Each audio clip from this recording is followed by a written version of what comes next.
Queridos irmãos, o que foi determinante para o Senhor perdoar Pedro depois que este o negou? A Bíblia possui vários personagens marcantes com os quais podemos nos identificar.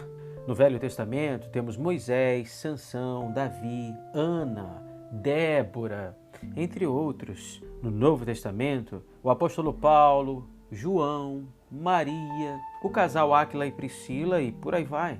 Bom, eu me identifico com o apóstolo Pedro, que em sua trajetória teve muitos altos e baixos. Por vezes, se viu em situações constrangedoras, como nos casos em que ele afirmou que o Senhor pagava imposto quando o Senhor não deveria pagar.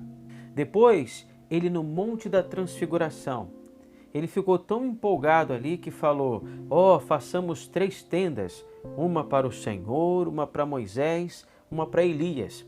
Uma voz do céu o interrompeu e disse: Este é meu filho amado, em quem me comprazo. A ele ouvi. Daí ele baixou a cabeça, quando ele levantou, ele só viu o Senhor. Sabe, irmãos, ali estava acontecendo o seguinte: Moisés e Elias representavam o judaísmo, porque Moisés representa a lei, os 10 mandamentos, ok? Elias, os profetas. E o que é o judaísmo? É a lei e os profetas. A religião judaica ainda estava muito no coração do apóstolo Pedro. E isso, inclusive, trouxe problemas para ele no futuro, quando ele, então, não conseguia tratar da mesma maneira judeus e gentios. E por isso, ele também foi repreendido pelo apóstolo Paulo. Entretanto, irmãos, o caso mais grave, o momento mais difícil que Pedro passou, sem dúvida nenhuma, foi quando ele negou o Senhor Jesus 3 vezes. Mas a respeito disso, irmãos, eu quero ler para vocês uma passagem muito importante, profunda, de Marcos capítulo 14, versículo 72, que diz: E logo cantou o galo pela 2ª vez. Então Pedro se lembrou da palavra que o Senhor Jesus lhe dissera: Antes que 2 vezes cante o galo, tu me negarás 3 vezes. E caindo em si, desatou a chorar. Veja, irmãos, ele negou o Senhor. Sim, ele negou o Senhor. Ele cometeu um erro terrível, mas não foi insensível à palavra. Ele se lembrou das palavras do Senhor e, quando caiu em si, chorou amargamente. O choro de Pedro está relacionado ao seu profundo arrependimento. Cristo, naquele momento, como Verbo encarnado, encontrou caminho no coração do apóstolo por meio da sua palavra. Se a gente parar para pensar, a sentença era gravíssima. O Senhor Jesus havia afirmado que quem o negasse na terra, o Pai o negaria no céu. Foi essa sentença que também encheu o coração do apóstolo. Imagina você ficar por 3 dias remoendo e remoendo isso. Olha, neguei o Senhor. João de repente se aproxima dele e ele diz: não adianta, João. Eu neguei o meu Senhor. Eu disse que o amava. Eu disse que até mesmo todos poderiam abandoná-lo, mas eu não o abandonaria. E eu neguei ele até mesmo para uma pequena empregada. Eu neguei. Mas, queridos irmãos, a carta de Tiago, no capítulo 2, no versículo 13, afirma que a misericórdia triunfa sobre o juízo. O Senhor o havia perdoado. O Senhor olhou o coração arrependido de Pedro. Deus não vê como vê o homem.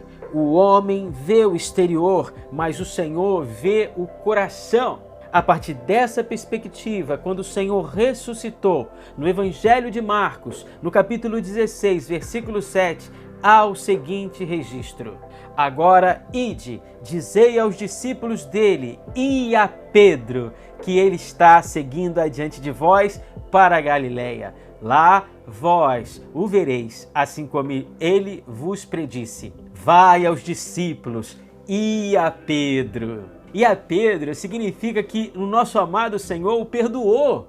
E a Pedro significa que as misericórdias triunfam sobre o juízo. Percebeu, irmãos?